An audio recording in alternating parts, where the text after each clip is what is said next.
دنیا میں سب سے ضروری کام انسانوں کی عادات کا ٹھیک ہونا ہے۔ بیوی اپنے خاوند سے مطالبہ کرتی ہے، کبھی گھر میں بیٹھی ہے تو مطالبہ کر رہی ہے، کہتی ہے میں جتنے پیسے مانگتی ہوں وہ آپ دیتے ہیں، میکے جانے کا کہتی ہوں تو گاڑی بھی دیتے ہیں، آپ کھانے پینے پہننے میں عام لوگوں سے زیادہ میرا خیال کرتے ہیں، آپ میری بڑی توجہ کرتے ہیں، لیکن ایک مجھے شکوہ ہے، جب آپ کو غصہ آتا ہے نا، میری بات کی سمجھ آ رہی ہے آپ حضرات کو؟ وہ کہتی ہے جب آپ کو غصہ آتا ہے نا تو آپ میری انسلٹ بڑی کرتے ہیں، کسی کا غصہ بھی مجھ پہ نہیں، آپ اس طرح کیا کریں کھانا کم کر دیں، میں روکھی سوکھی پہ گزارا کر لوں گی لیکن میری بےزتی کرنا چھوڑ دیں۔ کرتی ہے مطالبہ کہ نہیں کرتی؟ کہتی تھوڑی پہ۔ خاوند بھی کہتا ہے بیوی سے کہ تو اس طرح کر، کپڑے نہ بھی دھوئے گی تو میں 50 روپے دے کے دھوبی سے استری کرا لوں گا، بڑے ہوٹل بنے ہوئے ہیں، کھانا بھی مل ہی جائے گا، لیکن میرے ماں باپ کے ساتھ اپنا رویہ ٹھیک کر، تیرا وہ رویہ جی ہمارے مطالبات ہیں۔ ان سارے مطالبات کا معنی یہ ہے کہ اگر ہماری عادتیں نہ سنوریں تو جو ہمارے سب سے قریب رہنے والے لوگ ہوتے ہیں وہ ہمیشہ تکلیف میں رہتے ہیں، ہمیشہ ہماری عادتیں سہانے روح بن جاتی، آدمی پریشان رہتا ہے کہ یار یہ کیا کر رہا ہے، اور ہم خود بھی پریشان۔ آپ کو پتہ ہے جس آدمی کو جھوٹ بولنے کی عادت ہوتی ہے اس کی اماں بھی اس کا اعتبار نہیں کرتی، اس کی کمیٹی نکل بھی آئے وہ کہہ بھی دے کہ اماں تیرا پاسپورٹ جمع کرانے لگو عمرہ کرانے کے لیے، تو کہتی چل وے تو اندی گلا کرتا رہتا ہے، تیری عادت ہی ہے، تو بولتا ہی جھوٹ ہے۔ اس کا مطلب ہے جھوٹ کی عادت اماں کا بھی اعتبار ضائع کرتی۔ صحیح کہہ رہا ہوں میں؟ تھوڑا تھوڑا بولتے ہیں آپ، باقی نہیں بولتے۔ ایسے ہی ہے بات، دنیا میں وہ آدمی کمزور نہیں کہ جو اپنی بیوی کے وہ نکھٹو نہیں، وہ نکما نہیں، اس کا گھر بے آباد نہیں جو پیسے نہیں کماتا، بے آباد اس کا گھر ہے جس کی بیوی اس پر اعتبار ہی نہیں کرتی، وہ کہتی ہے تو ہے ہی اس طرح کا، تو ایک بات کے ساتھ 100 جھوٹ بولتا ہے۔ عادات جب تک نہیں نہ سنورتی، عادات، اور ہمیں خود بھی پتا ہوتا ہے کہ میری یہ عادت مجھے مروا رہی ہے ہر جگہ پہ، ہمیں خود پتا ہوتا ہے، ہم محنت نہیں کرتے، جد و جہد نہیں کرتے، اور تھوڑی سی معذرت کے ساتھ جن کو اللہ نے توفیق دی ہے نا اصلاح کی، لوگوں پر جد و جہد کرنے کی، وہ بھی بس روز یہی بتاتے ہیں کہ میٹھا بولنے کا نام اخلاق ہے، میٹھا بولتے رہو چھریاں بھی مارتے رہو، میٹھا بھی بولتے رہو اور ناجائز بھی کھاتے رہو، میٹھا بولتے رہو۔ بھئی میٹھا تو بندے ٹریننگ سے بھی بولتے ہیں، ٹریننگ سے بھی بولتے ہیں، لاکھوں روپیہ تنخواہ ہوتی ہے جہاز کے عملے کی، لاکھوں میں، لیکن جو 9,500 کی ٹکٹ لے کے بھی جہاز میں چڑھتا ہے، جہاز کا عملہ اس سے بھی میٹھا ہی بولتا ہے۔ یہ اخلاق نہیں ہوتا، یہ ان کی ٹریننگ ہوتی ہے، یہ ان کی ڈیوٹی ہے۔ میری بات کی سمجھ آ رہی ہے؟ اخلاق کے حسنہ، عادات کا سنورنا اور میٹھا بولنا اخلاق کا حصہ ہے، لیکن کل اخلاق نہیں۔ یا آپ چلے جائیں سیالکوٹ کی کسی دکان سے، بہت مہنگی کپڑے والی دکان پہ جائیں، جس سیل مین کی 60,000 روپیہ تنخواہ نہ، اس سے کہیں تھان اتار کے دکھا، وہ دکھائے گا یہ نہیں مجھے چاہیے، وہ ایک اور دکھائے گا، نہیں تیرے پاس ہے ہی نہیں، کہتے نہیں چچا ٹھہرو میں نے کچھ پیچھے بھی رکھے ہوئے، وہ بھی نکال کے لے آیا، سارے اس نے دکھائے، تو آپ نے کہا یار بیٹے تو نے میرا وقت ہی ضائع کرایا ہے۔ بھئی آپ کا وقت ضائع، وہ جو تھک گیا 100 تھان کھولا ہے وہ نہیں ضائع ہوا، وہ وقت ہی ضائع، تیرے پاس نہیں۔ تو وہ پھر بھی نہیں سخت بولتا کیونکہ اس کے مالک نے ٹریننگ کی ہے، اس کی سخت نہیں بول رہا، وہ کہتا ہے چاچا جی کل مال آنا ہے، آپ پرسوں چکر لگائیے گا، ایسے ہوتا ہے نا جی۔ تو یہ اخلاق نہیں، یہ کیا ہے؟ یہ ٹریننگ ہے، یہ میٹھا بول کے لوگوں کو قابو کر رہے ہیں۔ اخلاق اور ہے، اخلاق کیا ہے؟ اخلاق یہ ہے کہ تیرا ان پڑھ آدمی کے ساتھ رویہ کس طرح کا ہے، اخلاق یہ ہے کہ تو بوڑھے ماں باپ کے ساتھ بولتا کس طرح ہے، اخلاق یہ ہے کہ امیر آدمی ہو کے غریب کے ساتھ تیری طبیعت کس طرح کی ہے، اخلاق یہ ہے کہ تو سچ کتنا بولتا ہے، اخلاق یہ ہے کہ تو لالچ سے بچ گیا ہے اور تھوڑے پہ بھی تو نے صبر کرنا شروع کر دیا ہے، اخلاق یہ ہے کہ تو فٹافٹ تنگ نہیں پڑتا۔ مولا علی شیر خدا کرم اللہ تعالی وجہ الکریم سے کسی شخص نے کہا تھا حضور عقل مند کون ہوتا ہے؟ عقل مند، ہمارے زمانے میں آپ کسی کو بیوقوف نہیں کہہ سکتے جو مرضی بھی ہو جائے، اور اگر آپ ناراض نہ ہو تو میرا تو خیال ہے تھوڑی سی زیادہ عقل مل گئی ہے بعض لوگوں کو، وہ جب باتیں کر رہے ہوتے ہیں تو مجھے یوں لگتا ہے کہ امریکہ کی حکومت بھی انہی سے پوچھ کے بنتی ہے، اتنا زبردست تبصرہ، اتنا جاندار تجزیہ، یعنی ہر آدمی کے کچھ باخبر ذرائع ہیں. وہ کہتا ہے میری رپورٹ یہ ہے, مجھے میری خبر یہ ہے, میری اندر کی کہانی میں بتاتا ہوں. بھائی بس کر دے, پہلے ہی بڑے چینل ہو گئے ہیں, اب تو ہر بندہ چینل کھول کے کھڑا ہو جائے گا تو کس خبر پر. اتنا رش ہو گیا ہے, لیکن آنسو پہلے سے زیادہ ہو گئے, درد پہلے سے زیادہ ہو گیا, فاصلہ بڑھ گیا. ہمارا وہ جو اصل اخلاق اور کردار ہونا چاہیے. مولا علی رضی اللہ تعالیٰ عنہ سے کسی نے کہا تھا حضور عقل مند کا آدمی کون ہوتا ہے؟ میری باتوں کی سمجھ آ رہی ہے؟ یہ نوجوان ذرا غور کریں, عقل مند آدمی کون ہوتا ہے؟ تو حضرت علی فرمانے لگے جسے جاہلوں سے گزارا کرنا آ جائے, جو ان پڑھ آدمی سے گزارا کرے. دیکھیں نا بھئی, یہ تو بڑا آسان کام ہے کہ بندہ کہے جی اس گاؤں میں کوئی پڑھا لکھا نہیں جی, جاہل ہے سارے. یہ تو آسان کام ہے, جان چھوٹ گئی, ختم ہو گیا, سارے جاہل ہیں, میں اکیلا پڑھا لکھا ہوں, میں کیا کروں, چھوٹ گئی جان. میری طرح جس نے کچھ چند دن مدرسے میں گزارے ہیں وہ کہے جی بس کوئی پتہ نہیں لوگوں کو دین کا, تو چھوٹ گئی جان, ختم ہو گئی بات, کسی کو بھی نہیں پتہ, سب جاہل ہے. یہ جو لوگ اکثر ٹریول کرتے ہیں نا, جہازوں پہ آتے جاتے ہیں, ان کی کچھ عادت, اور کوئی آدمی بھی جو کام کرتا رہتا ہے وہ اس کے اندر یوز ٹو ہو جاتا ہے, اور جو نیا جاتا ہے اس کے لیے ذرا تھوڑی سی مشکل ہوتی ہے. میں نے دیکھا ہے بالخصوص حج عمرے کی فلائٹس میں, میں نے دیکھا ہے بوڑھے دیہاتی لوگ وہ سمجھتے ہیں ایک بس میں بیٹھے ہیں, جو سامنے سیٹ آئی اسی پہ بیٹھ گئے. اب ایک پڑھا لکھا نوجوانوں سے پتہ ہے یہ چاچا میرے محلے کا ہے, اس کو پتہ ہے یہ میرے علاقے کا ہے, اور اس کو نہیں پتہ کہ میرا سیٹ نمبر کیا ہے, اس کو نہیں پتہ بیلٹ کیسے باندھنا ہے, اس کو نہیں پتہ اس میں کیسے سواری کر. اب وہ دور رہ کے مذاق کر رہا ہے, کہتا دیکھو جی ہمارا گاؤں سارا ان پڑھوں کا ہے, جاہل ہے. میرا دل کرتا ہے اسے کہوں نہیں بھائی تو جاہل ہے, تو جاہل ہے, تو ان پڑھ ہے. اور یار اگر تو پڑھا لکھا ہوتا نا تو جب یہ بابا جی جہاز کے دروازے پہ آئے تھے تو آگے اٹھ کے ان کا ہاتھ پکڑتا. اگر تو تعلیم یافتہ ہوتا تو ان کا بازو تھام کے لاتا, اور لا کر کے تو انہیں سیٹ نمبر دے کے ان کی سیٹ پر بٹھاتا, اور پھر تو انہیں پانی کا گلاس دیتا, پھر تو اپنے ہاتھوں سے ان کا بیلٹ باندھتا, اور پھر تو ان کو کہتا چاچا جی وہ اس سیٹ پہ میں بیٹھا ہوں, ضرورت پڑی تو آواز دے لینا, میں پھر حاضر ہو جاؤں گا. یہ تو تھا تیرا پڑھا لکھا ہونا, یہ تو تھا تیرا تعلیم یافتہ ہونا. لیکن جاہل کہہ کے, ان پڑھ کہہ کے, یہ تو جان چھڑانے والی بات ہے. یہ تو بالکل, دیکھیے قاضی اجاز رحمت اللہ علیہ نے شفا شریف میں حدیث لکھی ہے. حضرت انس بن مالک رضی اللہ تعالیٰ عنہ حدیث کے راوی ہیں, فرماتے ہیں رات کا وقت تھا, ایک بدو, ایک دیہاتی ان پڑھ حضور کی بارگاہ میں آ گیا, اگرچہ وہ کلمہ بھی پڑھتا تھا. نبی کریم کی بارگاہ میں آیا, کہنے لگا یا رسول اللہ صلی اللہ علیہ وسلم, حضور میں غریب ہوں, بھوکا ہوں, مجبور ہوں, کچھ دیجئے. نبی کریم نے دیا, اور حضور جس کو ایک قطرہ دیتے تھے نا اس کی کئی نسلوں کی بھوک ختم ہو جایا کرتی, کئی نسلوں کی بھوک چلی جاتی, کئی نسلوں. یہ جب سے لوگوں نے جیبوں پہ نظر ڈالنی شروع کی ہے نا, بھوک بڑھ گئی ہے. بندوں کی جیبوں پہ جو نظریں رکھتے ہیں تو بھوک بڑھ گئی ہے. جب سے نعت خانے اور خطیب نے دیکھنا شروع کیا نا کہ نوٹوں کی دتھی کس کے پاس ہے, اس وقت سے بھوک زیادہ ہو گئی ہے. اگر توجہ رسول اللہ کی عطا پہ رہتی نا تو پھر تو کئی نسلوں کی بھوک ختم ہو جانی. بھوک بڑھتی ہے جب لوگوں پہ توجہ رہتی ہے. کرو مدح اہل دول رضا, اور پڑے اس بلا میں میری بلا, میں گدا ہوں اپنے کریم کا, میرا دین پارا نہ نہیں. اس نے کہا یا رسول اللہ کچھ دیجئے. تو نبی کریم صلی اللہ علیہ وسلم نے کچھ دیا. اب ہمارے ہاں جب کوئی دیتا ہے تو فوراً وہ مطالبہ بھی کرتا ہے میرا احسان بھی مانو, میری تعریف بھی کرو, میرے پل بھی باندھو.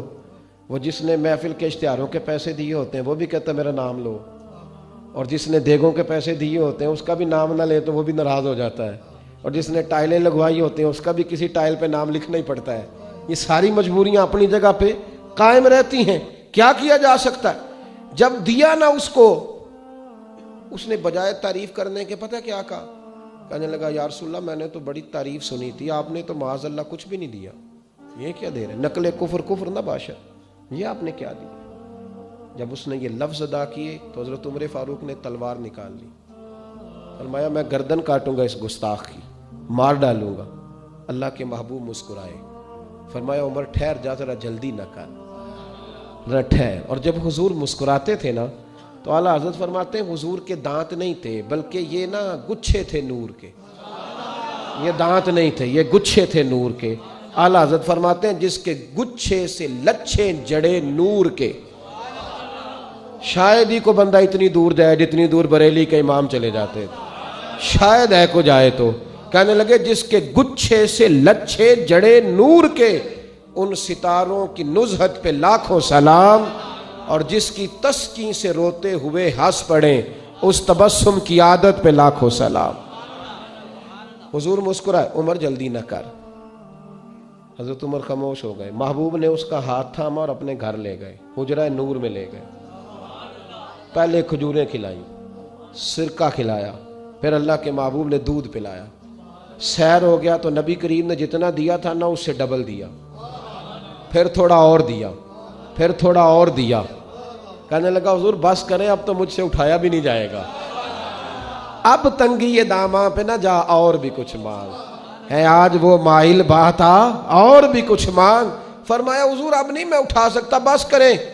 حضور نے فرمایا اب تیرا کیا خیال ہے، اب تیرا کیا خیال ہے، کسی سے لڑائی نہ کرو، ڈنڈا نہ اٹھاؤ، اس کی رائے بدل دو، ہاں اس کی رائے بدل دو، اس کی رائے بدل جائے گی، اس کی رائے بدل دو، بدل جاتی ہے رائے جب آپ کے پاس دلائل کی طاقت ہوتی ہے، جب کردار کی پختگی ہوتی ہے تو لوگوں کی رائے بدل جاتی ہے۔ حضور نے رائے بدل دی، اور میرے محبوب کا کمال یہ ہے کہ حضور نظریات بدل دیا کرتے تھے، خیالات اور سوچیں بدل دیتے تھے، رائے بدل جاتی تھی، رائے بدل گئی، کہنے لگا یا رسول اللہ میں نے آپ جیسا سخی نہیں دیکھا دنیا میں کوئی۔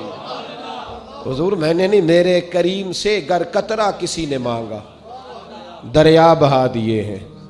یہ دربے نہیں ہے جی، در بے بہا دیے ہیں، در علیحدہ ہے بے بہا علیحدہ ہے، شعر کی سمجھ تب آئے گی۔ در میرے کریم سے گر قطرہ کسی نے مانگا دریا بہا دیے ہیں، در بے بہا دیے ہیں۔ نبی کریم صلی اللہ تعالی علیہ وآلہ وسلم نے دیا، کہنے لگا حضور میں نے نہیں اتنا سخی بندہ دیکھا۔ یہ قاضی عیاض علیہ رحمہ کی شفا میں موجود ہے، یہ صاحب سیرت حلبیہ نے بالتفصیل لکھی ہے روایت۔ حضور فرمانے لگے راضی ہو گیا، بدو تھا ان پڑھ، راضی ہو گیا؟ کہنے لگا جی بڑا۔ فرمایا یہ جو بات تو نے ابھی ابھی کہی ہے کہ میں نے آپ جیسا سخی کوئی نہیں دیکھا، یہ میرے صحابہ کے سامنے بھی کہہ دو گے؟ میرے صحابہ کے سامنے یہ کہہ دو گے؟ ذرا بڑا حاضر ہے کہ میری بات سننا، کہہ دو گے؟ حضور کہہ دوں گا۔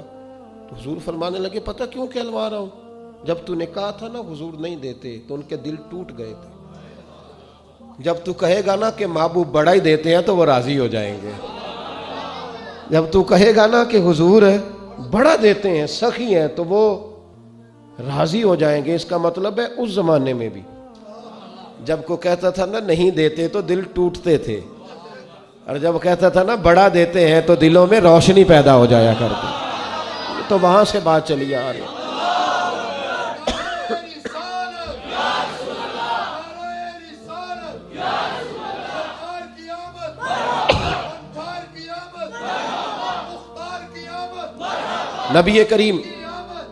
نبی کریم صلی اللہ تعالی علیہ وسلم باہر لائے، صحابہ بیٹھے تھے، حضرت عمر بھی تھے، حضور انہیں باہر لائے، اس صحابی کو، بدو کو۔ حضور نے فرمایا اب وہ لفظ کہہ جو تو نے میرے ساتھ کہے تھے۔ اس نے یہ نہیں کہا حضور بڑا دیتے ہیں، بلکہ قاضی صاحب رحمۃ اللہ لکھا ہے صحابہ کے مجمع پہ نظر ڈالی تو اس کا چہرہ کھلا ہوا ہے، کہنے لگا او میرے محبوب کے غلاموں، میں نے آندھی اتنی تیز چلتی نہیں دیکھی جتنی نبی پاک کی سخاوت تیز چلتی دیکھی ہے۔ اتنی تیز ہے، کون دیتا ہے دینے کو منہ چاہے، دینے والا ہے سچا ہمارا نہ، کون دیتا ہے؟ نبی کریم اتنی سخاوت چلتی۔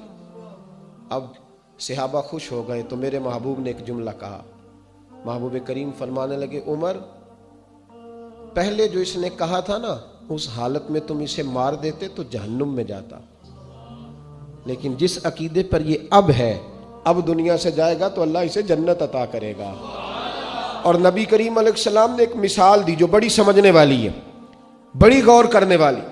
حضور جب انہیں سمجھا لیا، بات واضح کر لی، تو اب محبوب فرمانے لگے میری اور تمہاری مثال، یعنی میری اور اپنی امت کی مثال، فرمایا میری اور تمہاری مثال اس آدمی کی طرح ہے جس کی اونٹنی بھاگ گئی تھی، کھلی تھی، ناک سے نکیل نکلی تو باہر نکل گئی، بھاگ گئی، لوگ اس کو پکڑنے کے لیے دوڑے، کوئی نیزہ مارتا تھا، کوئی ڈنڈا مارتا تھا، کوئی کسی طریقے قابو کرتا تھا، لیکن وہ زخمی ہو گئی پر کسی کے قابو نہیں آ رہی تھی، بلکہ اور بدکتی تھی اور بھاگتی تھی۔ یہ میرے محبوب کا فرمان ہے۔ حضرت انس بن مالک کہتے ہیں یہ باتیں کہتے کہتے نا میں دیکھ رہا تھا حضور کی آنکھوں میں آنسو بھی بھرنے لگے۔ محبوب فرمانے لگے پھر اچانک اس اونٹنی کا مالک آ گیا، مالک آ گیا اور لوگوں سے کہنے لگا پیچھے ہٹ جاؤ، کیا تم نے میری اونٹنی کا حال کر دیا ہے، پیچھے ہٹو۔ حضور فرماتے ہیں اس نے زمین سے تھوڑا سا چارہ اٹھایا، اپنی اونٹنی کو دکھایا تو کہتے ہیں اونٹنی دوڑتی ہوئی اپنے مالک کی طرف آئی۔ اس نے بغیر کسی اور کی مدد لیے اونٹنی کی پشت پر ہاتھ پھیرا اور پھر اکیلے ہی اس کے ناک میں نکیل ڈال دی اور سوار ہو کے چلتا بنا۔ محبوب فرمانے لگے میری اور تمہاری مثال اس آدمی کی طرح جس کی اونٹنی بھاگ گئی، زمانے نے کوشش کی پر قابو نہیں آئی، وہ آدمی کہنے لگا اونٹنی میری ہے تو سنبھالنے کا طریقہ بھی مجھے ہی آتا ہے۔ گویا حضور فرمانے لگے امت میری ہے تو سنبھالنے کا طریقہ بھی مجھے ہی آتا ہے، یہ میرے ہیں تو مجھے پتا ہے۔ رب حبلی امتی کہتے ہوئے پیدا ہوئے، یا اللہ مجھے ہی دے دے، مجھے ہبہ کر دے، میں سنبھال لوں گا، مجھے پتا ہے میں بڑے بڑے بڑے بڑے لوگ ہیں جو نہیں سنبھالے جا سکتے، آپ یقین کریں نہیں سنبھالے جاتے، سارے مل کے بھی کہیں تو سنبھالیں، لیکن حضور نے فرمایا میرے ہیں میں سنبھال لوں گا۔ رب حبلی امتی کہتے ہوئے پیدا ہوئے، آقا نے فرمایا کہ بخشا الصلاۃ والسلام۔ یاد رکھنا رسول کریم نے ہمیں سکھایا ہے کہ تو دیکھ تو گزارا، یہ گھروں میں لڑائی کس کی وجہ سے ہوتی ہے؟ بیوی کی وجہ سے کہ خاوند کی وجہ سے؟ بیوی کی وجہ سے، خاوند کی وجہ سے نہیں، جب بھی لڑائی ہوتی ہے خاوند کی وجہ سے ہوتی ہے۔ ابے کون کورن لگ پہ دے، ناراض ہو گئے، یہ معاملہ جب بھی خراب ہوتا ہے نا خاوند کی وجہ سے ہوتا ہے، عورت کی وجہ سے نہیں۔ چلیں کوئی بات نہیں، گھر نہ بتانا جی جا کے بات آؤ، ہنسے نہیں زیادہ مسجد میں، گھر نہ بتانا، لیکن بات صحیح ہے جو میں کہہ رہا ہوں، اس پر دلیل رکھتا ہوں میں۔ کیوں بھلا؟ اس لیے کہ عورت کی تو عقل آدھی ہے، وہ تو کرے گی بیوقوفوں جیسی بات، تو آپ کی تو پوری ہے نا، تو سمیٹنا کس نے تھا؟ بات کو سمیٹنا کس نے تھا؟ جس کی پوری ہے۔ اور بھائی سمجھ آ رہی ہے میری بات کی؟ بات کو سمیٹنا کس نے تھا؟ جس کی عقل پوری ہے۔ بھئی اس کو بیوقوف بھی کہے جا رہا ہے اور بیوقوف کا جواب بھی دیے جا رہا ہے، ان کا جواب یہ بھی کہا جا رہا ہے تیری تو عقل ہی آدھی ہے، میں کیا کروں؟ تو بھئی بحث نہ کر، پھر جس کی آدھی ہے اس سے بحث۔ میری بات کی سمجھ آ رہی ہے؟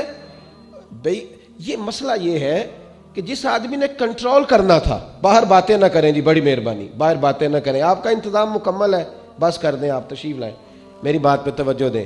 اللہ آپ کو بڑی، دیکھیں بڑا ہی خوبصورت پروگرام سجایا آپ حضرات، بڑا ہی پیارا ہے، آپ میری بات پہ توجہ کریں، بس تھوڑی دیر میں نے بات کرنی ہے، لمبی تو گفتگو بھی نہیں کرتا میں۔ میرے عزیز، آپ نے سمیٹنا ہے، آپ نے حوصلہ کرنا ہے، حلم کے ساتھ رہنا ہے، درگزر کرنا ہے، معافی دینی ہے۔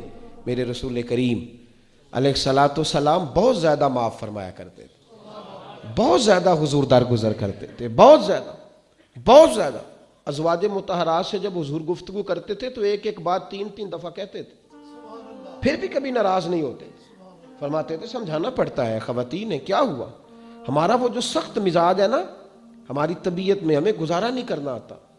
ہم کہتے ہیں کہ وہ میں آفس میں تھا تو 10 بندے مجھے سلوٹ کر رہے تھے تو بیگم صاحبہ بھی سلوٹ کریں، نہ بھائی وہ بیگم صاحبہ ہے، وہ بچوں کی اماں ہے، پورے گھر کا کنٹرول ان کے ہاتھ میں ہے، وہ تو ساری گھر کی کابینہ آپ کے خلاف کر سکتی ہیں، بالکل ہر چیز بدل سکتی ہے۔ آپ تھوڑا سا ٹیمپو لو کریں، پیار کریں، درگزر کریں۔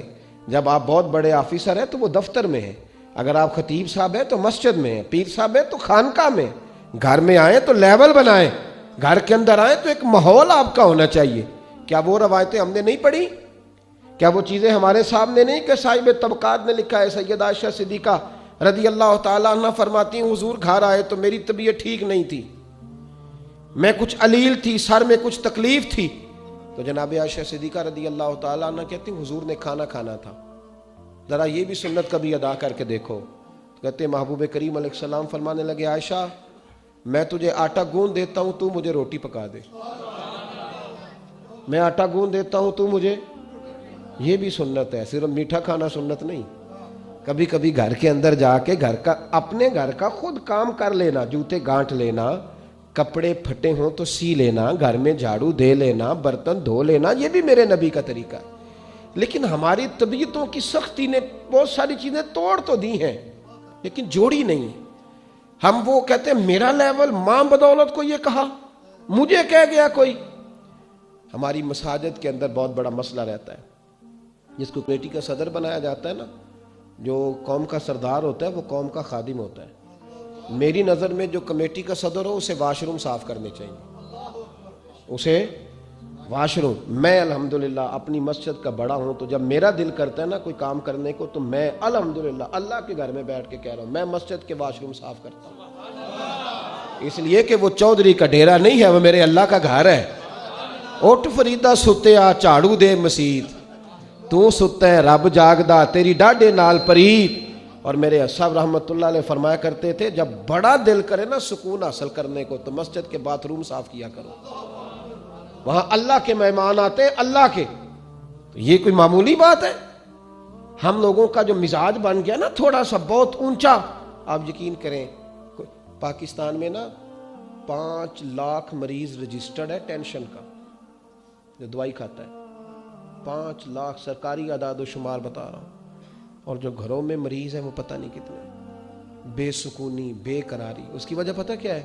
کوئی دکھ سننے والا نہیں, کوئی ہے نہیں جس کو دکھڑا سنائے. بہن فون کرتی ہے اپنے بھائی کو, کہتی ہے میں بڑی تکلیف میں ہوں. تو کہتا ہے بہن میں اب تیرا کیا کروں, میں تجھے کیا بتاؤں میرا گزارا کتنی مشکل سے ہوا, مجھے بتلاؤ. وہ کس سے کہے گی جا کے؟ کوئی تو ہو نا اس کی بات سننے والا. اگر خامد بھی سخت مزاج ہے تو کہیں تو اس نے رونا ہے نا بیچاری نے.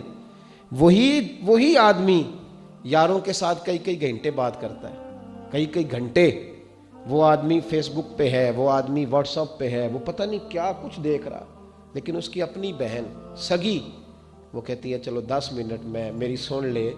دل کا بوجھ تو آپ جب کسی کو سننے کے بعد جب آپ کسی شخص کو اس کو تسلی دیتے ہیں تو اس کے دل کا بوجھ ہلکا ہو جاتا ہے. یہ ہمارے صوفیاء کا تعویذ دھاگا پتہ کیا تھا جو تعویذ دیتے تھے صوفیاء؟ اب تو کاروبار بن گیا نا معاذ اللہ. تعویذ دیتے تھے تو پتہ کیوں دیتے تھے؟ کہ جو تعویذ لینے آتا تھا وہ سارا دکھ سنا کے جاتا تھا, وہ پوری بات سناتا تھا. اور وہ تعویذ بھی دیتے رہتے تھے تو تبلیغ بھی کرتے رہتے تھے. ساتھ اس کو کہتے تھے بہن یہ تعویذ تب اثر کرے گا جب تو پردہ کرے گی, یہ تعویذ تب اثر کرے گا جب تو 5 نمازیں پڑھے گی. وہ ساتھ ساتھ تبلیغ ہو رہی ہوتی تھی, وہ لوگوں کے دکھ سنتے تھے. میرے بھائی ہے نہیں کوئی سننے والا, کوئی نہیں. اماں کا دل کرتا ہے رات کو بیٹا آئے نا سیدھا میرے پاس آئے, میری کمائی ہے, میری کمائی. باقی لوگ تجھے دولت دیتے ہیں, تنخواہ دیتے ہیں, ماں باپ اپنی جوانی تجھے دے دیتے ہیں. جوانی میں ایسے نوجوانوں کو جانتا ہوں جن کے کپڑوں کو کبھی مٹی نہیں لگی تھی, لیکن جب شادی ہو گئی نا, بچے ہوئے تو بیوی سے کہنے لگے عید آئی ہے بچوں کو کپڑے لے لے میری خیر ہے. انہوں نے جوانی تجھے دے دی, جوانی, اور تو اب رات کو. اور اماں اور ابا یہ تو تیرے لیے خزانہ ہے. تو رات کو کبھی گھر آئے نا تھکا ہوا, صرف نمبر ڈالنے کی ضرورت ہے, کچھ بھی نہیں ہوتا, سیدھا چلا جا اماں کے کمرے میں. اماں ذرا پیر تو نکال, دبانے کو دل کر رہا ہے, ذرا نکالنا تھوڑے سے. تو اماں پتہ کیا کہتی ہے؟ اماں کہتی نہیں میرا بیٹا تھکا ہوا ہے. حد ہو گئی ہے, میں کون سا محنت کرتی ہوں, جا کے سو جا, تھکا ہوا ہے میرا بیٹا. دبانے بھی نہیں دیے اس نے. لیکن سویرے محلے کی ساری عورتوں کو بتاتی, کہتی اللہ انج دی اولاد سارے نو دے, اللہ انج دی اولاد. او بھائی تو جاتا ہی نہیں, تو قریب ہی نہیں جاتا, تو یہ توجہ ہی نہیں کرتا, تیرا یہ خیال ہی نہیں بنتا. میرے بھائی تھوڑا سا اپنے ماحول میں ان چیزوں کو لائیں. یہ دوست آ گئے, پیار سے آئے, اللہ انہیں جزا دے, اب نہ آئیے گا, میں تو پہلے کہہ چکا ہوں. آپ یہ مہربانی نہ فرمائیں, ان کو اللہ تعالیٰ جزائے خیر عطا فرمائے. جتنا سفر میں کر کے آیا ہوں, پیسے اکٹھے کرنے ہوتے تو پیچھے بھی کافی جگہ تھی, میں کر لیتا. میں جو جمع کرنا چاہ رہا ہوں بس وہ میرے ساتھ آپ توجہ کریں تاکہ کچھ ہے جمع ہو جائے. یہ اللہ تعالیٰ آپ کو جزائے خیر عطا فرمائے, اللہ تعالیٰ برکت عطا فرمائے. یہ گردن کو جھکا دیتا ہے خیرات کا پتھر, جہاں میں مانگنے والوں کے سر کبھی اونچے نہیں ہوتے. میں نذرانے کا مخالف نہیں, وہ سنت ہے میرے نبی پاک کی. لیکن وہ پھر کئی دفعہ ایسے ہوتا ہے کہ جو نئی نوٹ لے کے آتا اس کو گھورتے ہیں لوگ۔ تو مہربانی فرمائے سنیں آپ اور میری بات پہ توجہ کریں بھائی، دکھ سننا، کسی غریب کی مدد کرنا، اس کو کہہ دینا۔ دیکھیے نا کیسی عجیب روایت لکھی ہے قاضی سلمان منصور پوری نے۔ حضرت انس بن مالک رضی اللہ تعالیٰ عنہ کہتے میں حضور کی بارگاہ میں بیٹھا تھا اور کئی سردار آئے ہوئے تھے، مجمع لگا تھا، ایک پگلی عورت آ گئی، دیوانی پگلی، پرانے کپڑے میلے کچیلے، جوتے ٹوٹے ہوئے، بال بکھرے ہوئے، آ کے کھڑی ہو گئی۔ دیکھے کبھی کچھ پاگلوں کو وقت دیتا؟ ہمارے ہاں تو پیر سیانوں کو وقت نہیں دیتے، صرف اتنی بات ہے کہ وہ غریب ہے۔ پیر سے بھی ٹائم لینے کے لیے پجاروں میں جانا پڑتا ہے۔ ہاں یہاں بھی معیار بدل گیا ہے۔ خداوندا یہ تیرے سادہ دل بندے کدھر جائیں؟ درویشی بھی عیاری ہے، شہنشاہی بھی عیاری، کدھر جائیں؟ کس کو جا کے کہاں رونا روئیں؟ آ کے کھڑی ہو گئی پاگل عورت، یا رسول اللہ کوئی بات کرنی ہے۔ میرے کریم محبوب نے توجہ فرمائی ہی تھی کہ اس کے محلے کے لوگ کھڑے ہو گئے، کہنے لگے حضور یہ تو پاگل ہے، ایسے ہی کرتی رہتی ہے، آپ کا ٹائم بڑا قیمتی ہے۔ حضرت انس کہتے ہیں حضور کو جلال آ گیا اور میں خاموش ہو جاؤ، مجھ سے بات کر رہی ہے کہ تم سے کر رہی ہے؟ تم کون ہوتے ہو مجھے مشورہ دینے والے؟ بیٹھ جاؤ۔ محبوب نے فرمایا کیا بات ہے بی بی بتاؤ؟ کہنے لگے یہاں نہیں، اکیلے میں بات کرنی۔ حضور میں نے اکیلے میں۔ فرمایا چل میں تیرے ساتھ چلتا ہوں۔ آپ کو کہانی نہیں سنا رہا، اس رسول کی بات سنا رہا ہوں جس رسول کی ہر بات ہمارے لیے دستور حیات ہے۔ لکھ لو اس کو دل کی تختی پر، پاگل خانے بند ہو جائیں اگر لوگ دکھ سننے شروع کریں تو۔ یہ اگر آنسو نکل کے بہہ جائیں نا تو بڑے کام غلط ہو جائیں، لیکن آنسو بہتے نہیں ہیں۔ اب خون اندر ہی گرنے لگا ہے، اب اندر کے دکھ اندر پسنے لگے ہیں۔ اب ماں بڑے غم لے کے کفن میں منہ چھپا کے چلی جاتی ہے۔ اب بہنیں پردیس میں 4 بھائیوں کے ہوتے ہوئے بھی لاوارثوں جیسی زندگی گزارتی ہیں۔ اب کوئی نہیں رہا پوچھنے والا۔ اب محلے میں ایک غریب گھر کو 6 امیر گھر مل کے نہیں سنبھال سکتے، بس حکومت ہی آئے گی تو کرے گی، حکومت ہی آئے گی۔ اب نہیں رہا ہمارا وہ ذوق، اخلاقی قدروں کی کمزوری نے ہمیں بڑا نیچے لا کھڑا کیا ہے۔ بھائیو، نبی کریم اس پاگل عورت کے پیچھے پیچھے حضور نے چلنا شروع کر دیا۔ حضور کو صحرا میں لے گئی، ریت پہ میرے محبوب کو بٹھا لیا، ریت پہ۔ ایسا کوئی محبوب کہیں ہوگا نہ کہیں ہے، دیکھو بیٹھا ہے چٹائی پہ مگر عرش نشیں ہے۔ حضور بیٹھ گئے تو حضور سے پاگل نے کیا باتیں کرنی ہوتی ہیں؟ اس نے کوئی امور سلطنت پر گفتگو کرنی تھی، لیکن وہ آ کے کہتی یا رسول اللہ ان بچوں کو منع کریں، مجھے روڑے مارتے۔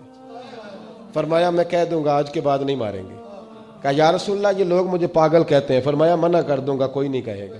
حضور کوئی میری بات نہیں سنتا، تو جناب انس کہتے ہیں جب کہا نا کوئی نہیں سنتا تو حضور رو پڑے۔ فرمایا جب دل کرے میرے پاس آ جانا، میں سنوں گا نا تیری بات۔ دیر تک کریم رسول نے بات سنی۔ کوئی بھی اتنا مصروف نہیں جتنی مصروف میرے نبی پاک کی زندگی ہے۔ 23 سالوں میں دنیا کو بدلنا ہے، لیکن ایک پاگل کو اتنا وقت دینا، اس کی تربیت کر گزرنا۔ حبیب کریم علیہ السلام دیر تک سنتے رہے۔ وہ خاتون اپنی مرضی سے اٹھ کے کھڑی ہوئی اور کہنے لگی میں تھک گئی ہوں، اب آپ جائیے۔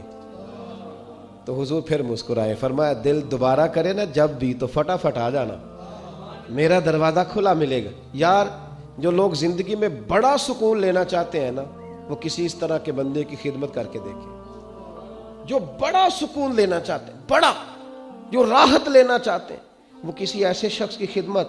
ہمارے دیہات کی نانیاں دادیاں بڑی سادی ہوتی ہیں، انہیں ضرورت ہوتی ہے کہ تھوڑی دیر، ابا جی نے کچھ بھی نہیں کہنا، آپ نئی پجارو خریدنے لگے ابا رکاوٹ نہیں ڈالے گا، لیکن ابا سے مشورہ ضرور کریں، ان سے پوچھیں ضرور کہ گاڑی بدلنے جا رہا ہوں۔ والد کا مشورہ ہی تیرے کام میں برکت پیدا کر دے گا، اس کی صرف رائے ہی تجھے بڑا کر دے گی۔ آپ ضرور مکان تبدیل کریں اور کئی منزلہ بنائیں، لیکن تھوڑی دیر ابا کے پاس جائیں کہ اگر آپ کہیں تو مکان بدل لوں، اس لیے کہ والد کا صرف مشورہ نہیں ہوگا، اس کی دعائیں بھی تیرے ساتھ ہوگی۔ یہ انفرادیت تجھے ملے گی سادے لوگوں کے ساتھ، ایسے لوگوں کے ساتھ جو، بلکہ امام یوسف صالح نے تو ایک بڑی خوبصورت بات لکھی ہے، کہتے ہیں ایک حضور کا پینڈو تھا، حضور فرماتے تھے یہ ہمارا دیہاتی اور ہم اس کے شہری ہیں۔ آپ کسی کو پینڈو کہہ دیں اسے بھی غصہ آتا ہے۔ میں نے بھی دیکھا ایک نوجوان بڑا ناراض تھا دوسروں، کیا ہوا؟ کہتا سب مجھے پینڈو کہتے ہیں۔ میں کہ یار تو منو کہہ، میں الحمدللہ پینڈو ہوں، میرے ابا جی بھی پینڈو ہیں، میرے دادا جی بھی پینڈو ہیں. پینڈو ہونا کوئی معاذ اللہ تعالیٰ بری بات ہے؟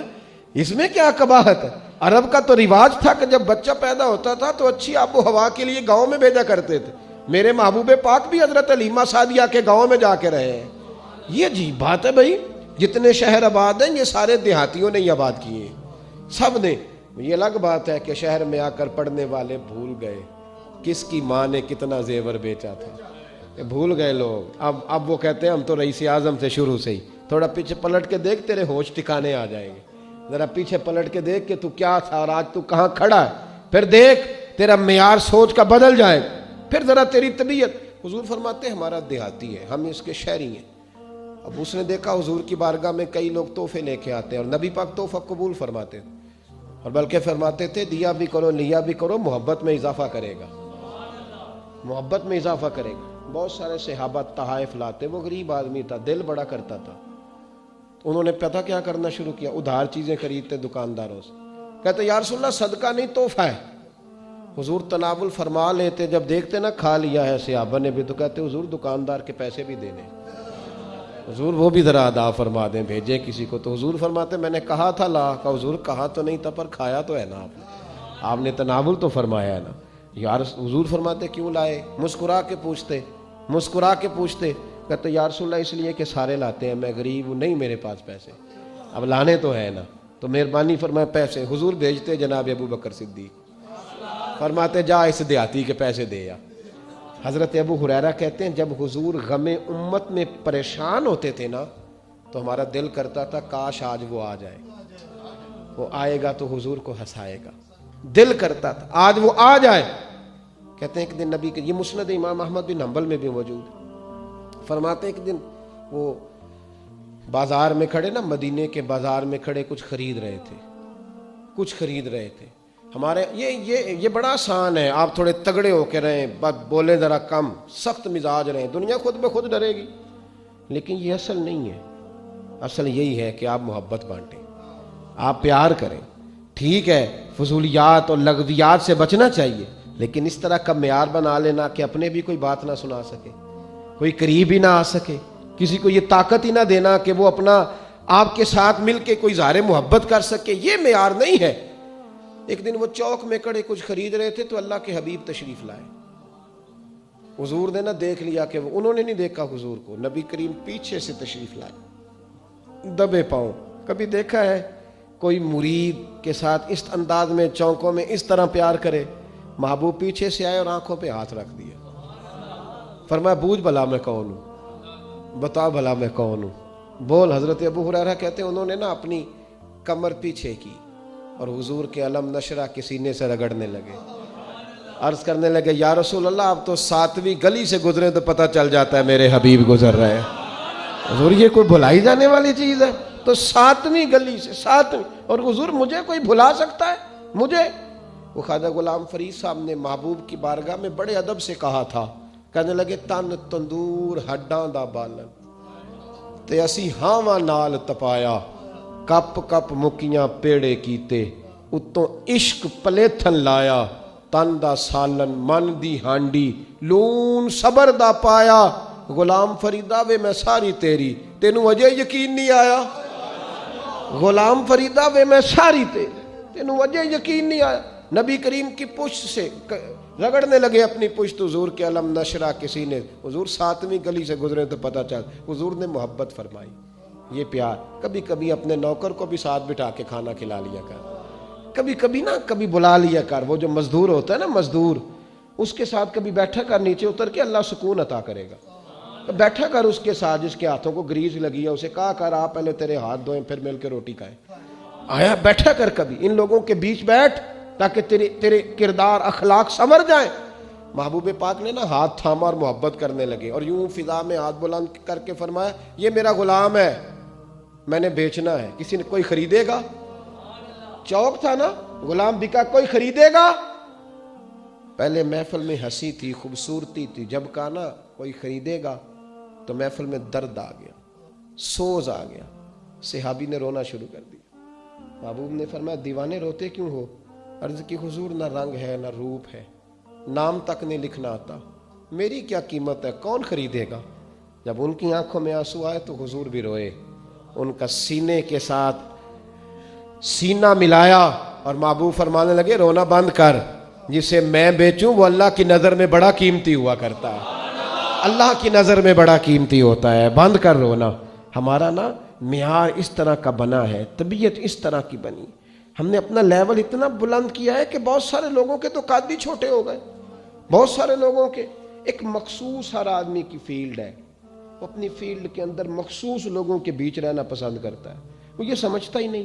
وہ یہ میں محفلیں کرانے والوں کو دیکھتا ہوں، یہ کتنے مجبور ہوتے ہیں، 10 نعت کا بیٹھے، ایک کہتا ہے پہلے میں نے نعت پڑھنی، تھوڑا آنے جانے کا موقع ملا، دوسرا کہتا ہے پہلے میں نے پڑھنی، وہ بیچارہ منتیں کر رہا ہے، چلو یار اگر راکھی بیٹھا ہوں تو میرے اوپر کو مہربانی کر دو۔ ایسا عجیب ماحول بن گیا، ہر جگہ ایک گھٹن ہے، دو لوگ کسی جگہ بیٹھنے کو تیار نہیں ہوتے۔ میرے طرح کے مذہبی لوگوں نے بھی یہ لبادہ اڑایا کہ بس میں ٹھیک ہوں، یا وہ ٹھیک ہیں جو میرے پیچھے لگے ہوئے ہیں، اس کے علاوہ کوئی ٹھیک نہیں۔ میں سیالکوٹ میں گفتگو کر رہا ہوں اس وقت، ڈسکا میں نہیں کر رہا، تو جو اس وقت ڈسکے میں تقریر کر رہا ہے مجھے اسے سپورٹ کرنا چاہیے نا، اس لیے کہ میں ہر جگہ پہ ایک وقت میں گفتگو کر سکتا، مجھے اسے سپورٹ کرنا چاہیے جو اس وقت لاہور میں، گجرات میں، گجرانوالہ میں بات کر رہا ہے۔ جب میں اسے سپورٹ کروں گا تو دین کا کام بڑھ جائے گا۔ مجھے اپنی حیثیت کا تعین کر لینا چاہیے کہ میری اتنی ہی حیثیت تھی کہ میں اس وقت یہاں آ سکتا تھا، میں ہر جگہ جا سکتا۔ تھوڑا تھوڑا پیار کریں، ہماری اس طبیعت نے ہمارے ماحول میں گھٹن، جب تقریر ہوتی ہے تو لوگ کہتے ہیں سارے سیاستدان برے، سارے مولوی برے، سارے پیر برے، سب تاجر 2 نمبری کر کے آگے آئے، بیوروکریٹس کرپٹ ہے، سب غلط ہے، اسٹیبلشمنٹ غلط ہے، عوام بس چھوڑیں جی، یہ عوام یہ نہیں صحیح ہو سکتی۔ اس نے نا پوری دنیا میں پاکستان کا یہ ماحول بنایا کہ یہ ساری غلط ہیں، ان میں کوئی بھی ٹھیک نہیں۔ تو میں کہا کرتا ہوں نہیں یار تم غلط کہہ رہے ہو، ہیں غلطیاں اس میں شک نہیں، پر حضور علیہ السلام نے فرمایا میری امت کبھی گمراہی پر جمع نہیں ہوگی، یہ کبھی ساری گمراہ ہو سکتی ہیں، کچھ لوگ اس میں غلط لیکن سارے غلط ہو سکتے۔ تم نے یہ تو دیکھا ہے کہ یہ قوم بڑی عجیب ہے، وہ نہیں دیکھا کہ جب زلزلہ آیا تھا، سیلاب آیا تھا، تو اماں کو 35 سال ہو گئے تھے، اس نے اپنی جہیز کی رضائی استعمال نہیں کی تھی، پر نکال کے زلزلے والوں کو دے دی تھی۔ وہ دور لوگ بھول گئے کہ جب سیلاب آیا تھا تو بچیوں کے جہیز بنے پڑے تھے، تو انہوں نے کہا نہیں ہم 3 کپڑوں میں چلی جائیں گی، یہ ان کو دے دو جن کے گھر سارے ٹوٹ گئے، ان کو دے دو، ان کے حوالے کر دو۔ میں نے تو اس دور میں دیکھا ہے، اس دور میں ایک بابا جی کو خون کی بوتل کی ضرورت ہوتی ہے اور محلے کے 11 نوجوان گلی میں کھڑے ہوتے ہیں، ہم حاضر ہیں جی، آپ بتائیں، ہم حاضر ہیں، ہم حاضر ہیں۔ تو یہ والی خیر قوم کی نظر نہیں آ رہی؟ ہماری طبیعتوں کی گھٹن نے اس طرح کا ماحول بنایا کہ فقط میں ٹھیک، فقط میں۔ حضرت باجدید بستامی رحمت اللہ تعالی علیہ اکثر کسی سادے آدمی کو کہتے تو میرے لیے دعا کر یار، دعا کر، دعا تم کہتے حضور میں دعا کروں؟ فرمانے لگے یار میں پڑھا لکھا ہو کے پورا عمل نہیں کرتا، تجھے تو زیادہ پتہ ہی نہیں، مجھے لگتا ہے تیری جلدی قبول ہو جائے گی۔ حضرت معروف کرخی رحمت اللہ تعالیٰ علیہ کے پاس بغداد میں لوگ آئے، کہا بابا جی دعا کریں، صوفیاء کو ضرور پڑھا کریں، یہ لوگ طبیعتیں ٹھنڈی کر دیتے، کہا دعا کریں بابا جی بارش نہیں ہو رہی۔ تو حضرت معروف کرخی رحمت اللہ علیہ فرمانے لگے یہ جو میرے سامنے کریانے کی دکان والا نا، اس سے دعا کراؤ بارش ہو جائے گی۔ مثال دے رہا ہوں، کریانے کی دکان تھی، چینی، پتی اور صابن اور یہ چیزیں اس دور کے مطابق جو تھیں وہ بیچتا تھا۔ تو لوگ اب حکم ہوتا تھا بزرگوں کا، وہ اس کریانے والے کے پاس گئے، کہنے لگے دعا کر یار بارش ہو جائے۔ کہنے لگا مجھے تو لفظ بھی سیدھے نہیں ادا کرنے آ، جاؤ حضرت معروف کرخی کی خانقاہ ہے سامنے، ان سے دعا کراؤ۔ تو کہنے لگے انہوں نے بھیجا ہے، حضرت نے بھیجا ہے، چلو پھر کر دیتے ہیں دعا۔ ہاتھ اٹھائے، کہا یا اللہ تیرے بندے نے بھیجے ہیں، یہ دعا کے لیے آئے ہیں، مہربانی کر بارش دے۔ کہتے ابھی اس کی دعا مکمل بھی نہیں ہوئی تھی کہ اللہ نے بارش عطا فرما دی، جل تھل ہو گیا، ہر طرف خیر ہو گئی۔ کچھ لوگ تو گھروں کو چلے گئے کہ دعا مقبول ہو گئی۔ جو صاحب نظر تھے وہ حضرت معروف کرخی کے پاس آئے، کہنے لگے حضور یہ دکان والا ہمارا محلے دار ہے، یہیں رہتا ہے، کوئی اضافی نیکی نہیں کرتا، 5 نمازیں شریعت کی پابندی روٹین میں جو لوگ کرتے ہیں، کیا رات کو تہجد پڑھنے آتا ہے مسجد میں؟ کوئی تو خوبی ہوگی نا جتنی دعا قبول ہوئی۔ حضرت فرمانے لگے نہیں اتنی پڑھتا ہے جتنی تم پڑھتے ہو، تہجد میں نہیں آتا۔ فرمایا پھر آپ نے دعا کرائی تو آج تو ہماری نظر میں اس کا معیار ہی بدل گیا۔ تو حضرت معروف کرخی فرمانے لگے کام اتنا ہی کرتا ہے جو تم کرتے ہو، فرائض ہی ادا کرتا ہے، واجبات اور سنت موقدہ ہی ادا کرتا ہے، لیکن 30 سال ہو گئے میرے سامنے دکان کرتا ہے، میں نے جب بھی دیکھا ہے سودا پورا تولتے دیکھا ہے۔ تو جو 30 سال اپنے رب کی نافرمانی نہ کرے، وہ جب ہاتھ اٹھاتا ہے تو اللہ بھی اس کے خالی نہیں لوٹایا کرتا۔ 30 سال ہو گئے سودا پورا تولتا ہے، تو یہ کیسے ہو سکتا ہے؟ اس کی دعائیں رد ہو جائیں۔ تھوڑا سا اپنے ماحول میں خیر والا مزاج پیدا کریں، تھوڑا سا دوسرے کو سننے کا موقع بنائیں، تھوڑی سی طبیعت لگائیں، دیکھیں میں کسی کے کتنا کام آ سکتا ہوں۔ یہ تو میں روز کہتا ہوں کہ فلاں غلط ہو گیا ہے، پر یہ بھی تو بتا نا میں کتنا صحیح ہوں، میں نے کس حد تک کوئی کام کیا ہے، کیا کارہائے نمایاں سر انجام دیے ہیں۔ اپنی طبیعت میں ٹھہراؤ پیدا کر کے، حلم، بردباری، حوصلہ، درگزر لا کے اپنے حصے کا کردار ادا کریں۔ میرا نالائق بچہ اگر نہیں نہ پڑھتا تو میرا بھائی جو غریب ہے، مجھے وہ پیسے اس لائق بچے پہ خرچ کر دینے چاہیے تاکہ وہ کچھ بن جائے۔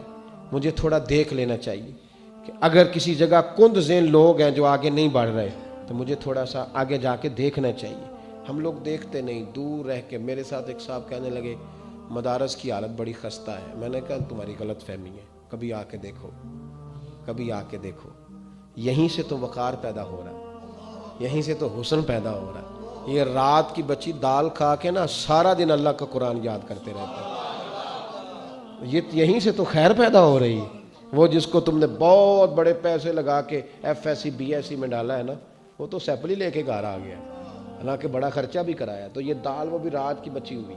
ہمارے مدارس کا بھی حال عجیب ہے نا۔ میری طرح کا محتم یہ حدیث بھی سناتا ہے، محتمم ادارے کا، کہ بچوں کے پیروں کے نیچے فرشتے پر بچھاتے ہیں، یہ حدیث بھی سناتا ہے، اور پھر اسی بچے کی گردن پہ کھال بھی رکھ دیتا ہے، یعنی نیچے فرشتوں نے پر بچھائے، اوپر کمیٹی والوں نے کھال لاد دی ہے۔ یہ ہمارا معیار ہے۔ یہ ساری باتیں ہم بیان کرتے ہی رہتے ہیں، یہ بھائی اتنا قدر والا شخص ہے، اس کے اوپر کھال رکھی ہوئی ہے۔ یہ تو کام ان کو کرنا چاہیے تھا جو ممبران ہیں جماعت، ان کو یہ کام کرنا چاہیے تھا۔ یہ طلباء سے لے رہے ہیں۔ تھوڑا تھوڑا پیار کریں۔